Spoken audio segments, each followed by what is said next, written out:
So the best conversation that I've seen on TV on the issue of marijuana policy did not happen on CNN. It did not happen on MSNBC. It didn't even happen on HBO. It happened on ESPN. So what you're going to see here is, I think this was NBA Countdown. So this is, the show that runs before there's a few games that play. You have Chauncey Billups, you have Jalen Rose, and you have Tracy McGrady. And they're going to sit around here and they're going to discuss marijuana policy as it pertains to the NBA. So what's going on in the NBA, the kind of punishments that you get if you're caught with weed and all that stuff. So you're going to dive into it, but their conversation broadens out. It's not really just talking about the NBA. It's also more about like the actual policy of the government here too. So let's listen and then we'll come back and break it down. I think it's a great conversation. I think Phil Jackson has some really good things to say about that. For medicinal use, I think we absolutely need to have that conversation. The Players Association need to talk about that with the NBA because there's a lot of science behind it, right? I mean, these people, we've been through a ton of injuries, a lot of injuries. And I seen a piece with Jason Williams, who was the #2 pick in the draft from Duke, talked about him being addicted to Oxycontin and pain pills. I mean, and it would have been a much better and much easier thing to just have marijuana as, a relief. But it's phony to act so much pain. Yep, but it's phony to act like you're not legalizing it in the league to protect your players from it. Right. When they have access to the pills you mentioned and to alcohol as well. Yeah, because the people that want to do things, if you're not allowing me to smoke, players are going to drink more. That just kind of Let's be honest. Push and pull that happens. Players are smoking, even with the 4 tests. We've been around guys that, smoke during the season. It just happens. For so many years, they haven't found a way to control that. Why not? When you smoking, have you been around guys that smoke? How mellow are they? They ain't causing no problems. But guys drinking and killing people every day. I don't understand it. I mean, I've never been around anybody that's smoking marijuana. You just talked about the control. You can control and legislate alcohol more than you can the marijuana, which is why it's not legal in all 50 states because the other states are still trying to figure it out. Do you think realistically, and you guys have played, because we are heading to a place now where more than half of the states have it legalized in some form or another, whether it be completely recreational or you have to have a medical card. That being said, if we get to that point and you have teams in almost all of these states, will the NBA be forced to look at themselves and say, because wine is completely legal and you can't enforce a rule against that. If marijuana becomes completely legal, will they have to then face facts and say, well, we need to reevaluate and adapt?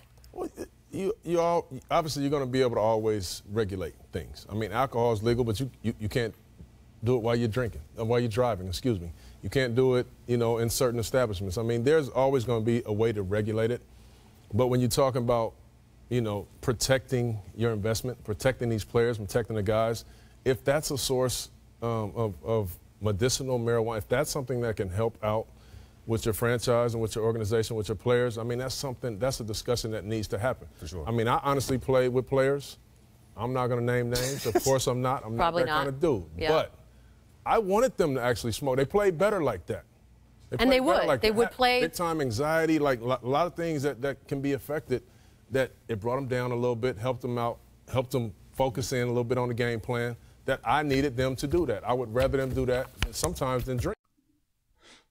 3 former NBA stars had a much better conversation about marijuana policy than anything I've ever seen on any of the news stations.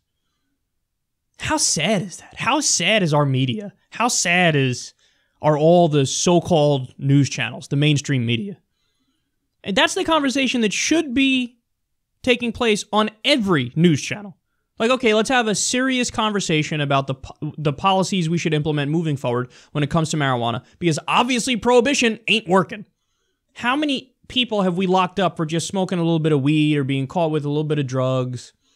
And you ruin their life. You ruin their life because they were caught with a substance.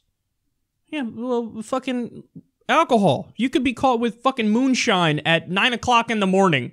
And it's, oh, good day to you. Please move along. Go do your thing. You could be caught with whiskey. All this, I mean, these are powerful substances. But we have this attitude towards alcohol of, hey, man, live and let live. Sure, it fucks up some people's lives, but it's worth it for the freedom. And it's worth it because with most people who use it, it doesn't fuck up their life. In fact, it might help them.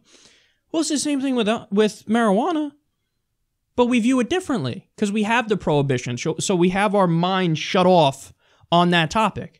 And if they had this conversation on Anderson Cooper's show, scandal, oh my God, controversial opinions about how maybe we should allow people more freedom and not ruin people's lives by locking them up in a cage and throwing away the key when they're caught with a little bit of weed. No, that really is a sign of the corruption and decay of the media and our political structure. When the best conversation you're going to hear on marijuana policy is from former NBA players talking about the NBA's policy on weed.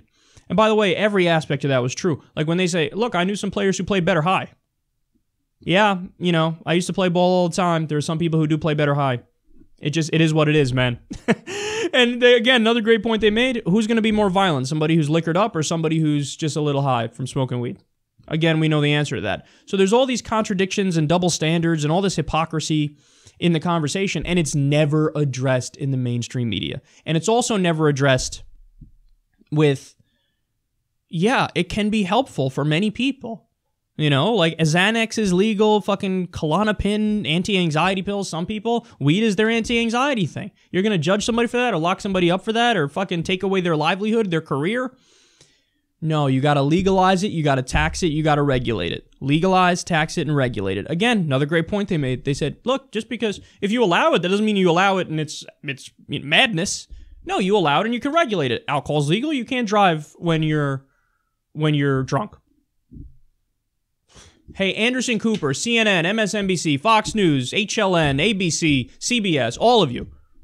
I need you to wake the fuck up and, I don't know, maybe hire Chauncey Billups, maybe hire Tracy McGrady, maybe hire Jalen Rose, because they're doing a hell of a lot better than you are at your own job.